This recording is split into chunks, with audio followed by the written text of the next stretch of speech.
বাংলাদেশীদের জন্য ইন্ডিয়ান যে স্বাভাবিক ভিসা প্রক্রিয়া সেটা কিন্তু মোটামুটি অনেক দিন যাবতই বন্ধ আছে। তো এরকম সময়ও আপনার পরিবার অথবা আপনি নিজে যদি অসুস্থ হয়ে থাকেন, সেক্ষেত্রে যদি আপনার ডাক্তার আপনাকে ইন্ডিয়াতে চিকিৎসা নেওয়ার জন্য বলে থাকে, তাহলে আসলে আপনি এই সময় কি করবেন? বর্তমানে আসলে স্লটের পরিমাণ কিন্তু খুবই কম। তারপরেও কিন্তু কিছু সংখ্যক মানুষ আছে যারা ইন্ডিয়াতে যাচ্ছে, মেডিকেল ভিসা নিয়ে চিকিৎসা করতেছেন।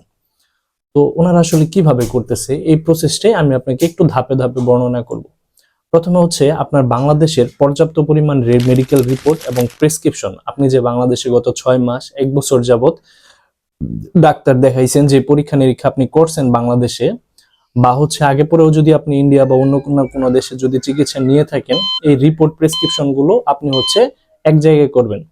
তারপরে আপনি ইন্ডিয়াতে যেই হসপিটালে ডাক্তার দেখাতে চাচ্ছেন বা চিকিৎসা নিতে চাচ্ছেন, ওই হসপিটালের সাথে আপনার যোগাযোগ করতে হবে। যোগাযোগের কারণ আপনার ওই হসপিটালের একটা অ্যাপয়েন্টমেন্ট লেটার এবং আয়ুষ লেটার। আচ্ছা, পূর্ববর্তীতে জাস্ট হসপিটালের অ্যাপয়েন্টমেন্ট লেটার পাইলেই কিন্তু আপনি চিকিৎসা নিতে পারতেন বা ভিসার জন্য অ্যাপ্লাই করতে পারতেন, কিন্তু এখন আপনাকে সাথে একটা আয়ুষ লেটারও নিতে হবে।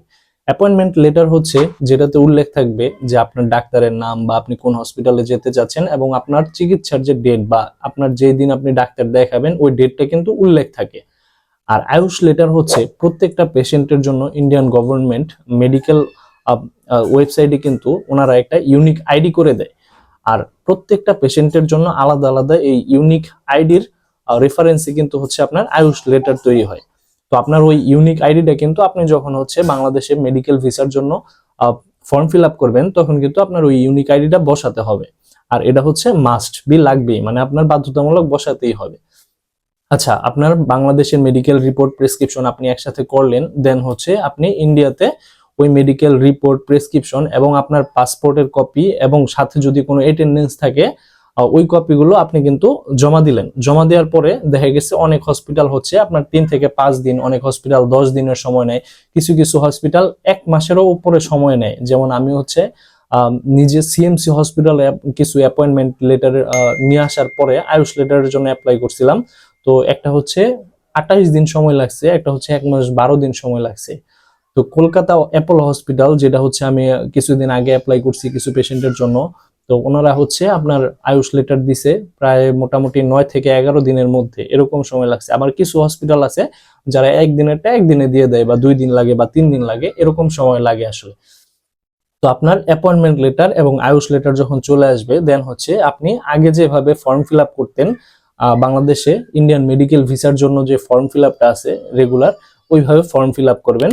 তবে ফর্ম ফিল আপে কিছু চেঞ্জেস আসছে। যেমন আগে কিন্তু আয়ুষ অ্যাপয়েন্টমেন্টের সাথে যে আয়ুষ লেটারটা থাকে, ওই আয়ুষের কিন্তু কোনো ফর্মের মধ্যে কোনো ফিল আপ করার কোনো কাজ দরকার ছিল না। কিন্তু এখন আপনার আয়ুষ লেটারের মধ্যে যে আয়ুষ নাম্বারটা থাকে, এটা কিন্তু আপনার মাস্ট বি বসাতেই হবে।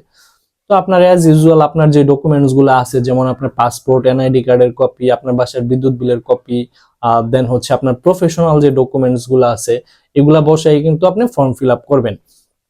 ফর্ম ফিল আপ করার পরে কি করবেন, আগে যেরকম ভাবে সাধারণভাবে আমরা চাইলেই বিকাশ, নগদ অথবা যে কোনো ব্যাংক অথবা যে কোনো পেমেন্ট গেটওয়ের মাধ্যমে কিন্তু চাইলেই ইন্ডিয়ান মেডিকেল ভিসা ফি জমা দিতাম, কিন্তু এখন কিন্তু আর সেই উপায় নাই।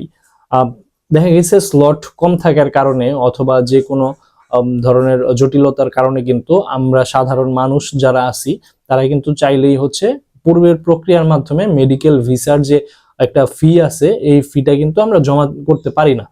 এমত অবস্থায় আসলে কি করতে হবে, আপনার যে ফিল আপ করা ফর্ম আছে, ফর্ম, তারপরে আপনার বাদ বাকি ডকুমেন্টস, যেমন আগে যমুনা ফিউচার পার্কে যখন আপনি জমা দিতেন ফাইল, তখন একদম যে রেডি ফাইলটা আপনি আইসা জমা দিতেন, যেমন আপনার পাসপোর্টের কপি, এনআইডির কপি, বিদ্যুৎ বিল, ব্যাংক স্টেটমেন্ট, আপনার এনওসি, তারপরে মেডিকেল রিপোর্ট প্রেসক্রিপশনের copy, appointment letter, Ayush letter, যাবতীয় যত সংখ্যক কাগজপত্র আছে, আপনার লাস্ট ভিসার ফটোকপি, পাসপোর্টের কপি, এগুলো যেরকম একটা ফাইল করে আপনি পাসপোর্টের সাথে জমা দিতেন, তো আপনার পাসপোর্টটা ছাড়া এই ফাইলগুলো স্টেপলার করে বা যেভাবেই হোক আপনার একসাথে করে দেন একটা ফাইলের মধ্যে ঢুকা, দেন আপনার যাইতে হবে কোথায়, Indian high commission. Indian high কমিশনের ওইখানে কি করছে, আপনার গেটের বাহিরে এরকম ছাতা দিয়া ওনারা যারা দায়িত্বপ্রাপ্ত আছে, ওনারা এই ফাইলগুলো প্রত্যেক দিন মানে যারা যায় পেশেন্ট ওনারা হচ্ছে এভাবে কালেক্ট করে রাখে। তো দেখা গেছে মোটামুটি হচ্ছে আপনার এরকম বিশাল বড় বড় আপনার স্তূপ হয়ে যায় ফাইলের।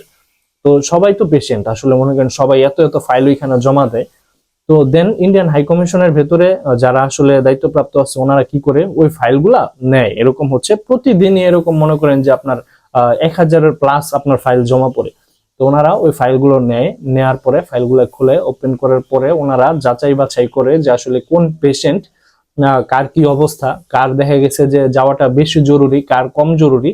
তো ওইরকম ওনারা আসলে দেখার পরে যাদেরটা আসলে ওনাদের পছন্দ হয় যে না ওনার হয়তো বা যাওয়াটা জরুরি। আমি আসলে জানি না যে ওনারা আসলে সব ফাইলগুলা কি ওইভাবে দেখে কিনা। আসলে মনে করেন সিচুয়েশন এখন এরকম হয়ে গেছে কিছুই বলা যায় না। এমন হইতে পারে ওনারা 10টা বা 100টা ফাইলের মধ্যে একটা টান দিয়ে ওইটার ভিতরে দেখে যে মেডিকেল রিপোর্ট প্রেসক্রিপশন আসলে কি পরিমাণ আছে বা ওনার সিচুয়েশন কন্ডিশন কিরকম। দেখার পরে ওনারা হচ্ছে কল দেয় যে আচ্ছা আপনি এরকম তারিখে হচ্ছে আপনার যে আইবেক আছে বা হচ্ছে যমুনা ফিউচার পার্ক হোক বা আপনার যে নির্দিষ্ট আইবেক আছে ওইখানে আপনি হচ্ছে আপনার বাদবাকি ডকুমেন্টস বা ফাইল জমা দেন। আচ্ছা দেন কি হবে, আপনি এই যে যেই ফাইল করে হচ্ছে আপনি ইন্ডিয়ান হাই কমিশনের যে দিয়ে আসছিলেন, তো সেম ফাইলটাই আপনার ওই ফর্ম, তারপরে হচ্ছে পাসপোর্ট এন্ড আইডির কপি বা ডকুমেন্টস গুলা যা আছে এগুলার সাথে আপনার যতগুলা পাসপোর্ট আছে পূর্ববর্তী বা বর্তমান সবগুলা পাসপোর্ট একসাথে করে আপনি পেশেন্ট এবং হচ্ছে অ্যাটেন্ডেন্স সহ দেন হচ্ছে আপনি যমুনা ফিউচার পার্কে উপস্থিত হবেন। ওইখানে গিয়ে যদি আপনি দেখাইতে পারেন যে আমাকে এই যে ইন্ডিয়ান হাই কমিশন থেকে এই নাম্বার থেকে কল দিয়ে আজকে আসার জন্য বলেছিল, দেন হচ্ছে ওনারাও ওইখানে ইনস্ট্যান্ট আপনার কাছ থেকে ভিসা ফি নেবে। ভিসা ফি নেওয়ার পরে হচ্ছে আপনার ফাইলটা জমা দিবে। তো মোটামুটি এই হচ্ছে বর্তমান প্রসেস আসলে ইন্ডিয়ান মেডিকেল ভিসা কিভাবে আপনার পাওয়া যায়। তো এই হচ্ছে সিস্টেম। ওইখানে মনে করেন আপনি জমা দিলে দেন হচ্ছে ওনারা 7 থেকে 10 দিনের মধ্যে আপনার পাসপোর্ট রিটার্নের জন্য যে একটা মেসেজটা কিন্তু আপনাকে পাঠায়। দেন আপনি পাসপোর্টটা কালেক্ট করে বুঝতে পারেন যে আসলে আপনার ভিসা হয়েছে কি হয় নাই। আর এর ভিতরে একটা জিনিস বলে রাখা প্রয়োজন, সেটা হচ্ছে আপনার যে আসলে হাই কমিশন থেকে কল আসবে এটা আসলে ঠিক কত দিনের মধ্যে আসবে। 1 সপ্তাহ লাগতে পারে, আপনার 1 মাসও লাগতে পারে, 2 মাসও লাগতে পারে, অথবা আপনার কিন্তু ফোন নাও আসতে পারে। তো এটা আসলে যে আপনি এটার উপরে 100% ভরসা করবেন বিষয়টা এরকমও না আসলে। কারণ এরকম মনে করেন 95% মানুষ আছে যাদের হচ্ছে কলই আসে না। তো সেক্ষেত্রে মাত্র হচ্ছে 4 থেকে 5% মানুষ যারা হচ্ছে 1 সপ্তাহ, 1 মাস অথবা 2 মাসের মধ্যে কল দিয়ে ওনারা এভাবে জমা করতে পারছে।